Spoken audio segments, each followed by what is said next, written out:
Hey, Real Talk Podcast.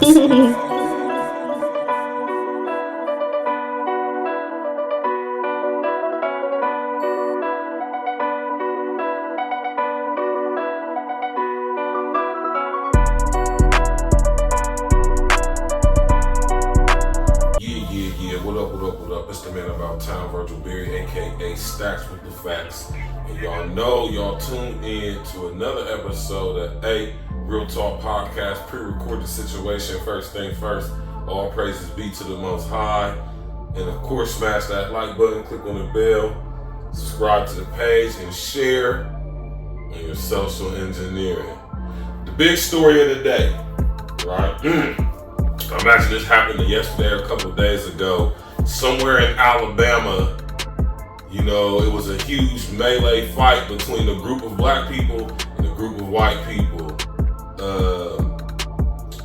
The one guy was getting jumped by the two white guys, and I guess there was some black guys across the water that seen it going on. One jumped in the water, the young boy, they say was 16, and the other two dudes came running, and this is the whole thing about the black folks came together to beat up the white folks that was originally beating up the black guy, and whatever, right? And then I'm seeing all you black folks, man, all you niggas, right? Y'all sit up here clapping and cheering, making jokes, which is all well and good. I expect that from black people as a collective, because collectively we do a lot of buffoonery. So I don't expect nothing less, right? And while everybody's sitting up here championing this and saying, I would have, you got the woulda kids, man. I would have did the same thing. I would have done it. I would have, shut up, man. Am I saying that those other people were wrong for coming to the guy's help? No. Right? What I am going to speak on that, a lot of y'all, matter of fact, most of y'all are not going to speak on this at all, because y'all too filled with rage. Y'all too filled with vengeance. Y'all filled with foolhardy pride in this situation, when actually you should be goddamn, or I ain't gonna say what you should be, but there's a real sense of shame and disappointment in this whole scenario on both sides, and I'll tell you why. Remember when I talked to y'all about HR 1955, the Violent Radicalization and Homegrown Terrorism Prevention Act of 2007. What we saw being displayed in that video is ideologically based violence and violent radicalization. I want y'all to understand that they are allowing things like this to happen. I would even go as far as to say it's creating the exact situation for something like that to happen, just so they can show it to the world and violently radicalize y'all through ideologically based violence. Right? I've been telling y'all about this stuff for a while now, and I'm not soon about to let up at all. Now, this situation right here could have went left field. This could have caused a riot, or could still incite riots. This could influence black folks to run around beating up white folks who talk crazy to black folks. Are y'all not seeing the underlying issue here? We are being violently radicalized through ideologically based violence. And where did most of y'all who seen this video, speaking on this video, where did y'all see it on, or from, or through? Social engineering, or what y'all call social media. What is the main thing that I tell y'all when y'all read, if y'all read HR 1955, which is actual legislation?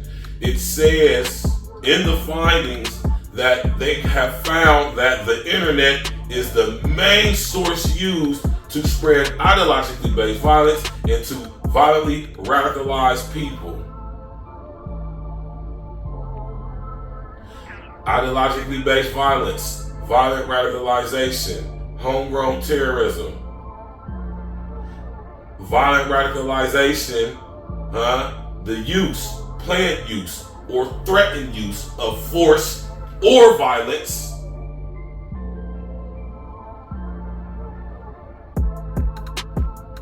Force doesn't necessarily have to be physical, right? And ideologically based violence doesn't have to be physical as well. The very fact that you shared this video on your Facebook feed, your Instagram feed, your Twitter feed, your whatever feed,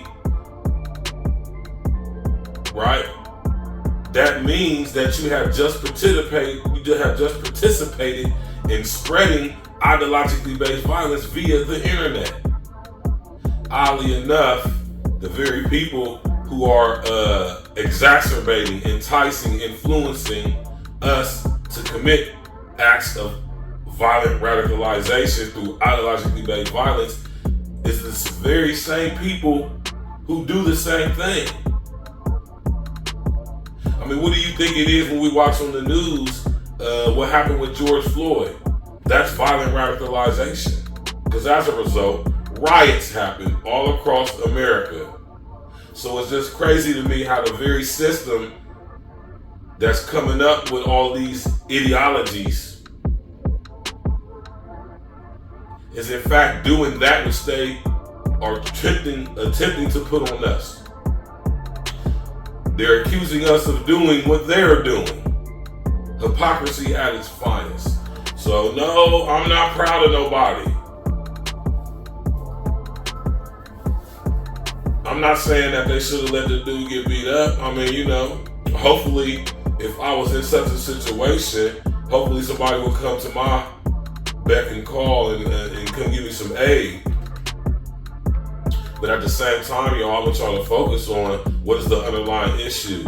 This is a situation that could possibly, potentially, violently radicalize people. And it is doing just that due to the amount of posts that I've seen y'all posting on social engineering.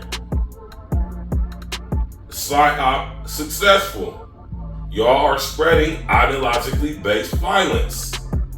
Some of y'all have allowed yourselves to become violently radicalized, and you don't have to physically do something to be a purveyor, a perpetrator of violent radicalization. Remember, violent radicalization is the use, planned use, or threatened use of force or violence. Not forceful violence, not violent force, but force or violence, which separates the two. So according to HR 1955, force and violence is not the same thing. Force can be defined as mental or moral strength. A definition of force is the ability to change. So think about that, y'all. Force or violence. And a lot of y'all have been subject to spreading ideologically based violence. Not physically, but intellectually.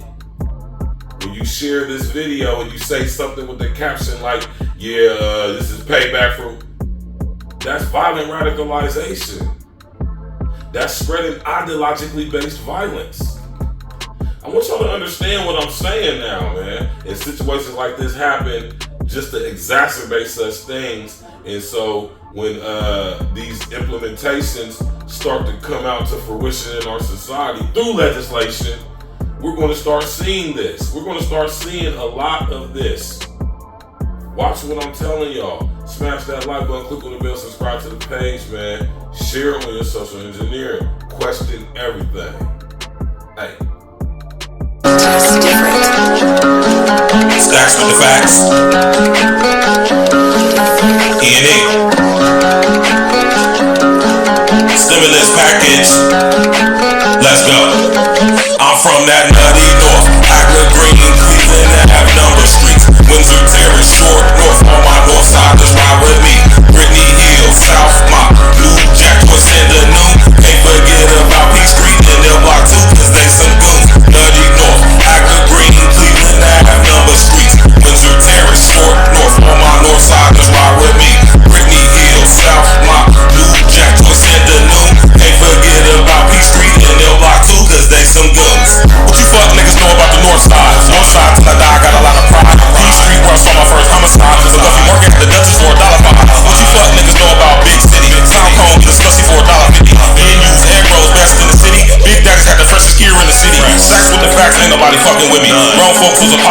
the city ass. Philly Grill had the best streets in the city ass. Chef place closed down cause they drinks were shitty ass. Got love for the east side, love for the south side, got love for the west side too. But I'm from up north where we get money and slide through your hood like it's a drive-through. Walk through your hood, not just drive through. Any hood I'm good, I'm that fly dude. All these bitches wanna kick it like Ryu. In my DL, kissy face, hi boo.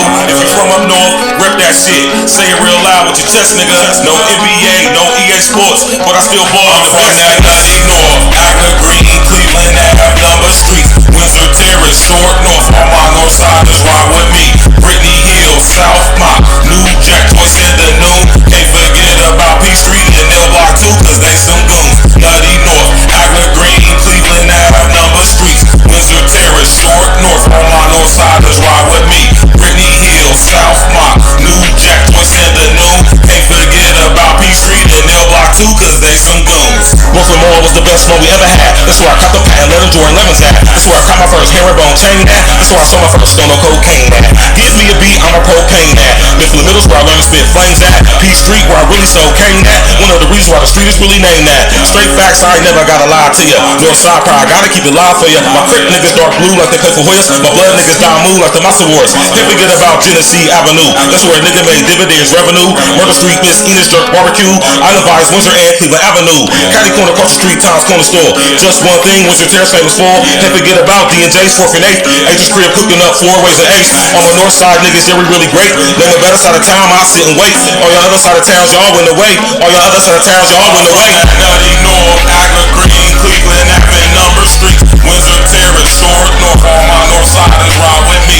Brittany Hill, South Mott, New Jack, Joyce and the noon. Can't forget about P Street and L Block 2, cause they some goons. Nutty North, Akron Green, Cleveland Ave, number streets, Windsor Terrace, Short North. All my north siders ride with me. Brittany Hill, South Mott, New Jack, Joyce and the noon. Can't forget about P Street and L Block 2, cause they some goons.